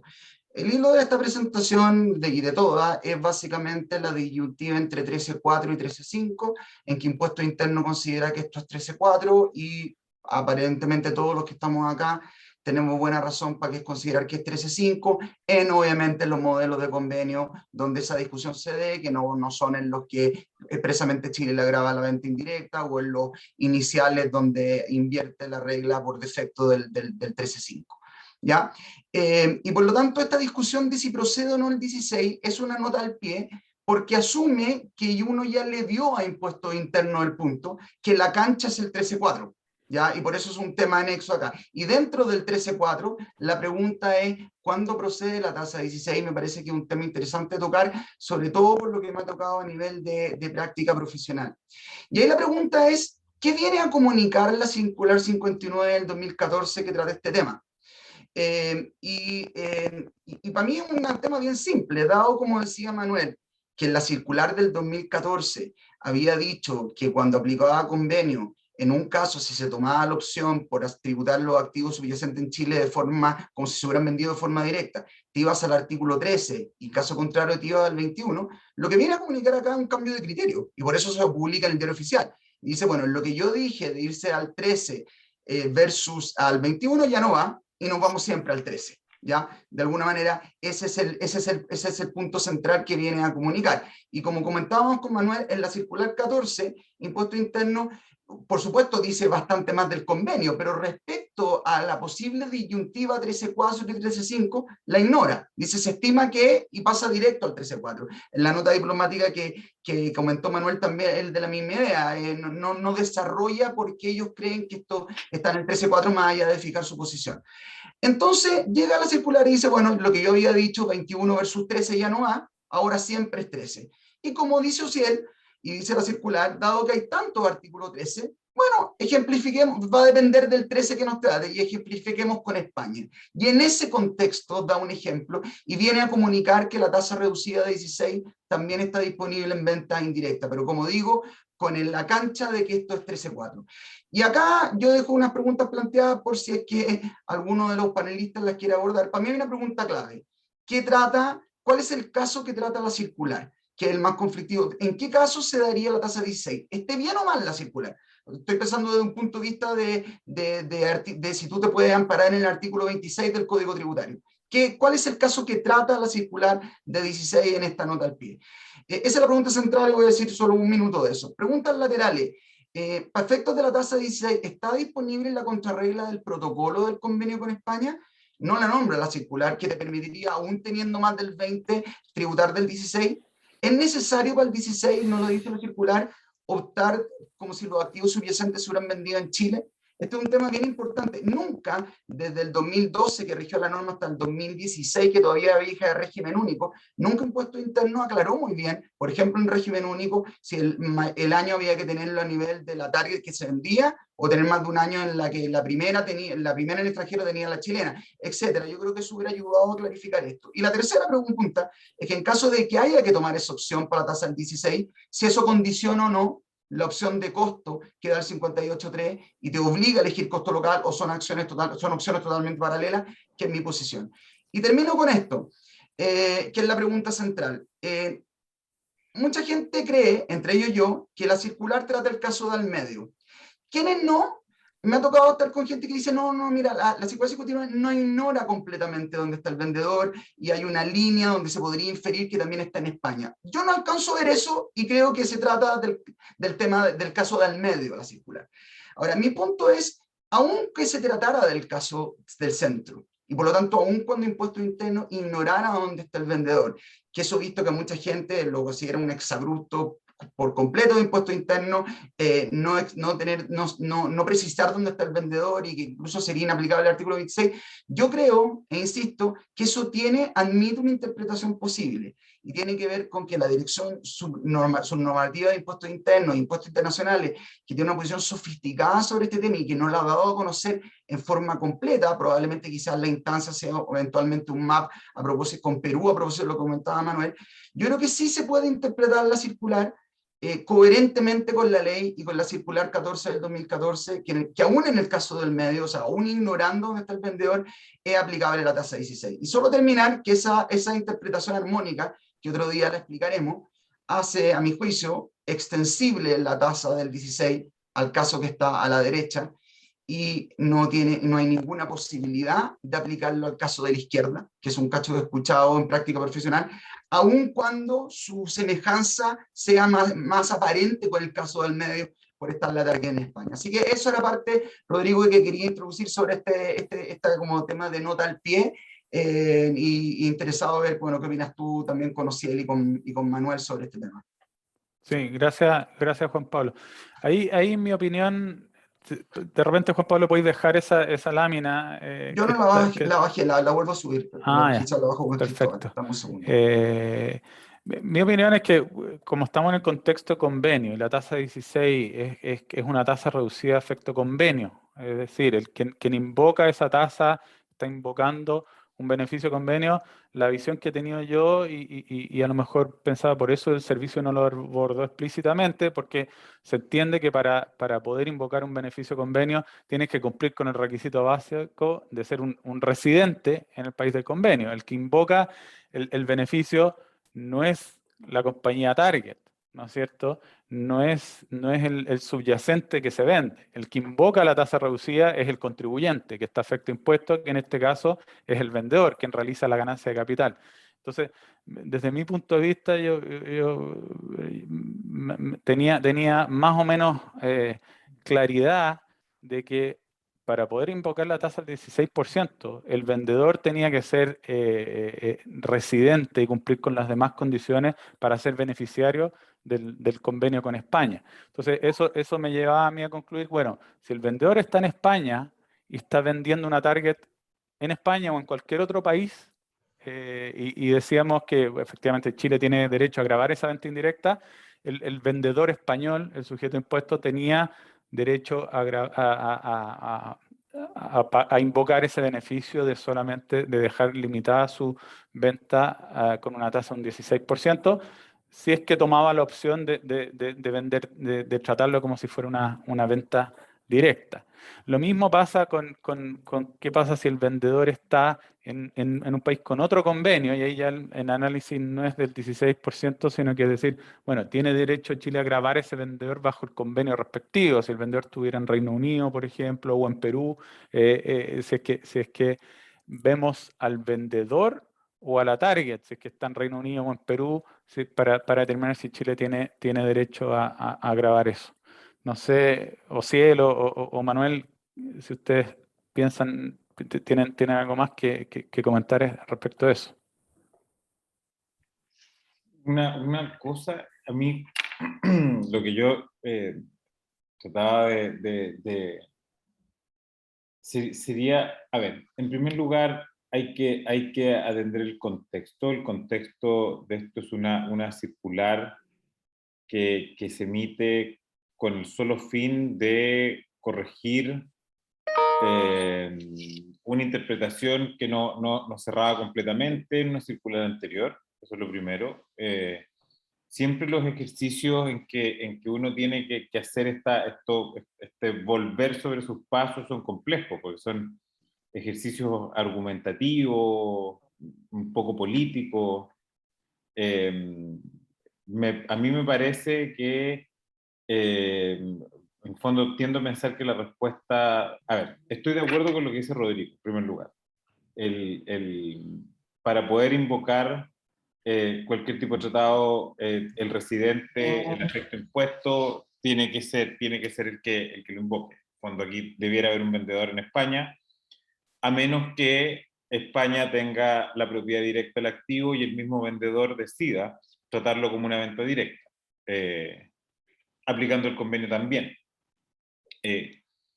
Lo que sí creo que falta aquí es, de alguna manera, hacerse cargo de la incertidumbre, porque claramente es una circular que lo que hace es fijar una posición, decir, mire, en este tratado en específico, la norma, o yo creo que Chile tiene derecho a aplicar impuestos a la venta indirecta, y luego lo que hace es que se cae en el ejemplo, básicamente, en el fondo, porque cuando va a poner el ejemplo, le dice que la entidad enajenada está en España y se cae todo al final. Uno podría, de nuevo, sobreinterpretarlo, pensar, pero yo no tendría por qué descartar que hay un error del que el mismo servicio no se ha hecho cargo. Yo creo que estando todos los actores presentes, en fondo no siendo esto el Evangelio de San Pablo, puede haber alguna posibilidad de que se hagan cargo y por último decir, mire, nos equivocamos en el ejemplo, es así, porque claramente lo que sí se advierte es una decisión en términos de política fiscal. Hay una decisión en política fiscal, al parecer, que es Chile no va a entregar la venta indirecta aun cuando tenga tratado. Y es una posición que se centra en algo, nunca había tenido yo no me había fijado en esto del convenio con China, lo encuentro notable, el aporte que hizo Manuel en ese sentido. A ver, aquí hay una posición. El tema es que cada vez que uno toma posición tiene que preocuparse de que de alguna manera la alfombra calce con las cortinas.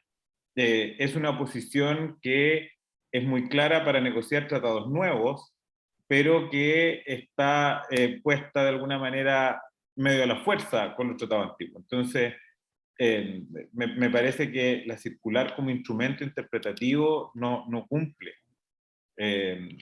No cumple con su objetivo y que hay una súper buena oportunidad de aclararlo. Yo estoy de acuerdo, Rodrigo, con la posición de ustedes dos. No me represento un escenario en donde pueda invocar los beneficios del convenio alguien o una entidad que no califica como residente. O sea, estructuralmente creo que es insoslayable el factor de conexión. Y por lo tanto, extender la aplicación de un convenio respecto a una situación donde no se cumple ese requisito básico de residencia por una ficción o analogía, no me representa un escenario así, no lo veo posible. Y luego, situado que estemos por la residencia del vendedor, por ejemplo, en el convenio de España, respecto a la pregunta ¿a qué nivel hacer el test de propiedad para efectos de aplicar o no la tasa reducida del 16? Creo que es una pregunta no resuelta en términos de ¿tengo que hacerlo 2 pisos más abajo respecto a la participación directa del activo subyacente chileno? ¿Tengo que hacerlo en el piso directo donde estoy realizando la venta? ¿Tengo que tener una mirada consolidada respecto de la aplicación de esos porcentajes? Y creo que no esté resuelto agrega un argumento más para aquella posición de que el párrafo cuarto del artículo 13 no comprende situaciones de venta indirecta, salvo que explícitamente así lo hubiese comprendido. Pero bueno, está ahí la discusión. Yo creo que la posición del servicio respecto de proteger la base tributaria y extender la potestad tributaria a la aplicación de la norma de venta indirecta por argumentos de texto o por argumentos de espíritu. Estoy seguro que también uno podría usar también argumentos de espíritu del convenio. También tiene un grado de casuística, distinta a la situación en que el vendedor, el caso de China, perdón, el caso de la India, que está pendiente de resolverse por la Corte, cuando la autoridad tributaria de India esbozaba el argumento de que la venta indirecta podía tener la naturaleza elusiva, argumento que fue desarrollado en su argumentación por la Corte, uno de los elementos que analizó era, bueno, ¿cuál es el nivel de tributación en el país de la residencia del enajenante? Y en ese caso era con Francia. Y uno de los argumentos que utiliza la Corte para no permitir la aplicación de la norma de venta indirecta de la India en base al convenio es que en Francia la venta sí se gravaba, y de hecho se gravaba con impuesto mayor al que establecía la India. Así que, pero bueno, creo que hay argumentos de fondo y de forma interesante. Sí, eso es interesante, porque efectivamente con España uno podría decir, España, como muchos países europeos, tienen esta regla de participation exemption, que la ganancia de capital por sus residentes que sean compañía está exenta. Hoy día esa exención alcanza un 95% de la ganancia. Entonces uno podría decir, bajo esta estructura, si Chile no grava, esta ganancia no queda gravada ni en Chile ni en España, pero uno también podría ahí pensar y decir, bueno, en el contexto en que se negocia el convenio y se acuerdan estas disposiciones, los países toman en cuenta eso, o sea, toman en cuenta también que la legislación del otro país, que se sabe que España no grababa las ganancias de capital en ciertas circunstancias. Entonces, ahí yo creo que hay bastante doctrina, los comentarios de la OCDE. Creo que estoy de acuerdo que puede haber un análisis de las circunstancias específicas para determinar si fue un uso abusivo del convenio, si hay algún tipo de elusión, pero ahí yo creo que ya no entramos mi visión es que en ese caso ya no entramos al texto del artículo 13, cuando existe elusión, sino que decir, en caso que hay elusión, no aplica el convenio derechamente. Ahora, creo que ahí hay consenso internacional también que el país respectivo tiene derecho a hacer eso, tiene derecho a negar la aplicación del convenio cuando hay elusión, pero eso exige un estándar en que efectivamente para poder hacer eso tiene que estar acreditada la elusión.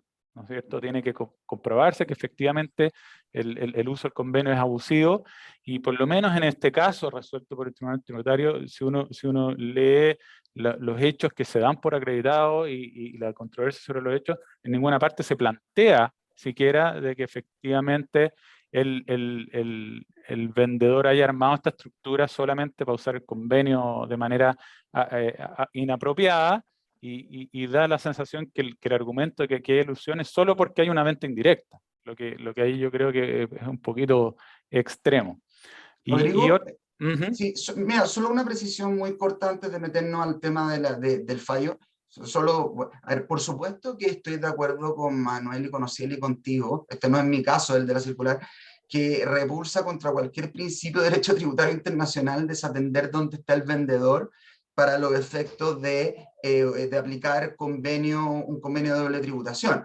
Y en eso estoy de acuerdo, y por eso hay gente que dice, no, mira, la circular 59 no lo desatiende, quizás después se complicó, o hay gente que dice, como si él se equivocó en el ejemplo. Y dado que es un error, no tiene mucho sentido darle vuelta, y sería bueno que de repente se hagan cargo del error. Claro, entonces, mi punto no es postular la tasa rebajada acá, sino simplemente hacerse cargo de lo que la circular dice. Y yo creo, y aquí tengo una diferencia, aquí sí creo con Ociel, no sé con Manuel, pero no a nivel de que obviamente el vendedor directo en país de la residencia, si esto es un error absoluto, o sea, asumiendo que la circular en su ejemplo comete el error, si esto es completamente un error, o hay alguna posibilidad de hacer una interpretación armónica. Mi único comentario es que si uno va a la ley, a la circular 14, cuando desarrolla de qué se trata tributar como si los activos subyacentes se hubieran vendido directamente en Chile, que lo hizo el 2014 y estaba vigente el régimen único, dice que hay que hacer una suerte de ficción en que quien directamente tiene Chile es el que vende. Incluso da un ejemplo donde la ficción tiene un límite, que es con el artículo 107. Yo no puedo asumir que se vendió en bolsa algo que no. Por lo tanto, da a entender que todos esos requisitos, si uno opta, debería ser mirable como que se vende Chile directamente. Consistente con esa ficción, que la circular 14 trata largo en un footnote, yo creo también, considero que esto es un error. Uno podría decir que el caso de Almedio, Impuesto Interno, interpretar que no se equivocó, han pasado 7 años, y decir que estaba tratando de llegar a una solución de ese estilo, y si ese es el caso, sería también el caso de la derecha. Simplemente quería hacer una precisión, o por supuesto estoy de acuerdo que no se puede desatender dónde está el vendedor, si es que la circular 59, en este caso circular 59, admite una interpretación, o como dice Ociel, esto derechamente es un error, y para qué vamos a andar perdiendo, dándole vuelta el tiempo, viéndole la quinta derivada para tratar de arreglarlo, y simplemente en algún minuto esto se debiera clarificar. Esa es simplemente la acotación que quería hacer final sobre este tema.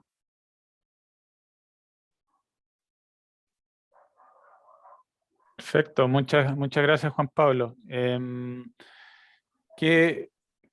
sé si alguna otra aspecto que les gustaría comentar. Yo tengo un comentario más respecto al fallo, y a ver qué les parece a ustedes, en que el fallo también hace hincapié en que el mismo 13.4, letra B del convenio con España, habla de acciones de una propiedad directa o indirecta, dando a entender a lo mejor que efectivamente ese vocablo indirecto apunta precisamente a que quedan cubiertas las ventas indirectas, a pesar de que el encabezado del 13.4 explícitamente se refiere solo a la venta de acciones o derechos en compañías establecidas en el otro estado contratante. ¿Qué les parece a ustedes? ¿Cuál podría ser la interpretación de esa expresión de directo e indirecto que usa el 13.4 letra B? Si es que estamos hablando, si es que decimos que se excluye la posibilidad de grabar ventas indirectas, ¿para qué se refiere a acciones tenidas directa e indirectamente en ese contexto?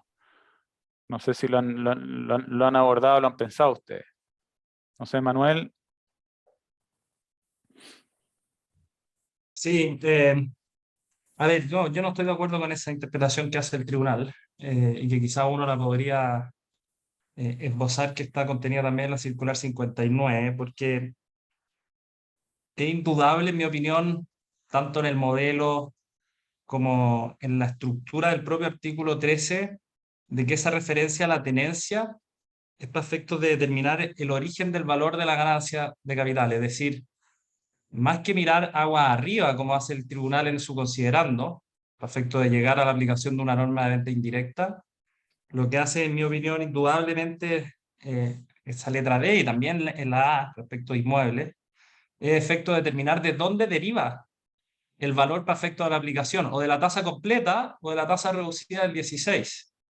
Pero a contrario, Censur no está haciendo una mirada, por lo tanto, es una mirada agua abajo respecto de determinar el origen del valor del activo que se vende, pero no una mirada agua arriba para efecto de ir a capturar una situación indirecta de venta de ese activo. Ujú, ujú. Y también hay algo interesante ahí, creo que en los comentarios del modelo de las Naciones Unidas algo se dice, que la norma también es parecida al 13.4 en el sentido que solo te grava la ganancia de la venta de acciones de compañías del otro estado contratante, y también habla que han sido tenidas directa e indirectamente. Y ahí el comentario que dice, en el contexto de esta norma, esta expresión se tiene que determinar para ver si se cumple con el porcentaje de participación, porque también dice, te grabo si es que tienes una participación sustancial. Entonces, para medir esa participación sustancial, bueno, te tengo que tomar tus ventas directas y también las indirectas, e incluso da un ejemplo de venta indirecta, en que dice que se tienen que considerar las ventas hechas por partes relacionadas o por parientes, etcétera. Entonces, como que en el contexto de cómo está la norma en el convenio, como que pareciera ser que la doctrina internacional lo ve de otra manera. Sí, yo te comentaría, Rodrigo. Dale, Y solo Manuel. va a cerrar, Rodrigo. Solo va a cerrar. La aproximación que adopta el tribunal es como que estuviera leyendo el convenio con Argentina, Uruguay, Países Bajos, la India, donde tiene precisamente la incorporación de la palabra indirecta, pero a propósito de la participación en el activo que se enajena. Y ahí es claro la incorporación de la palabra indirecta en el contexto de una enajenación indirecta, claro. Cuestión muy distinta al párrafo cuarto con España. Claro, y ahí la pregunta es si bajo normas de interpretación de convenio uno puede, para interpretar el convenio España, que es del año 2003, creo, perdón, 2013, si es que puedes tomar elementos de convenios celebrados con posterioridad. Esa es una pregunta también que dejo al aire. No sé, Juan Pablo, tú querías comentar algo y con eso podemos, yo creo que ir cerrando, porque ya estamos en la hora. Sí, yo creo que unánimemente no cabe ninguna duda que la palabra directa o indirectamente en el fallo, y por eso distingo el TTA/servicio fiscalización, porque lo que hace ahí, básicamente el fallo, repetir eso, no se refiere a la venta indirecta. Yo creo que este es el problema del cruce que hablaba antes entre el modelo OSD y el modelo ONU, y los comentarios que hay del modelo ONU, que es donde nace esto. Es clarísimo que esto es un test a la posesión. Yo sí dejo la siguiente interrogante: dado que Impuestos Internos se metió en esta materia, ¿qué va a hacer con el grupo de convenios como el de Noruega, donde la palabra directa, porque como hablamos con Manuel, los que puede grabar la venta indirecta expresamente o los del principio están claros? ¿Qué va a hacer con convenios de Noruega donde la palabra indirecta no aparece para nada? Por haberle dado esta connotación en el tipo de convenio con España la palabra directa, probablemente ahí va a irse por la vertiente elusiva. Y ese es mi comentario final. Creo que impuestos internos, fiscalización con el TTA no terminan de resolver un conflicto de si esto se soluciona por un tema de texto, donde cuando se meten con ese tema claramente erran en el tema indirecto, o bien por un tema elusivo, porque es como que no terminan de definir ese camino.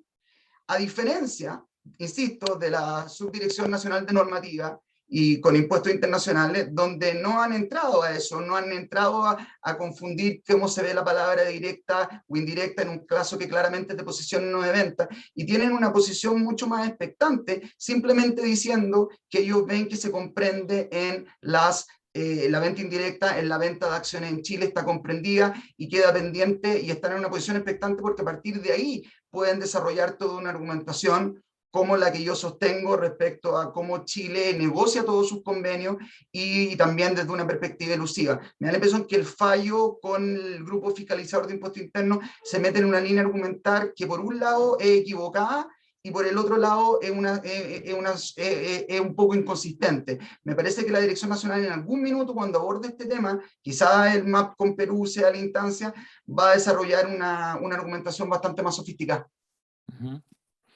Perfecto.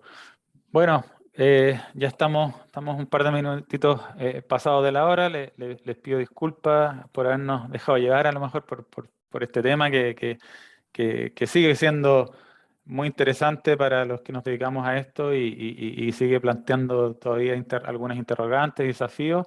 Y nuevamente agradecerles a todos su interés, la participación en este seminario y junto con despedirme, a mi nombre, en nombre del resto, les deseo a todos que tengan unas buenas fiestas de fin de año y que puedan descansar.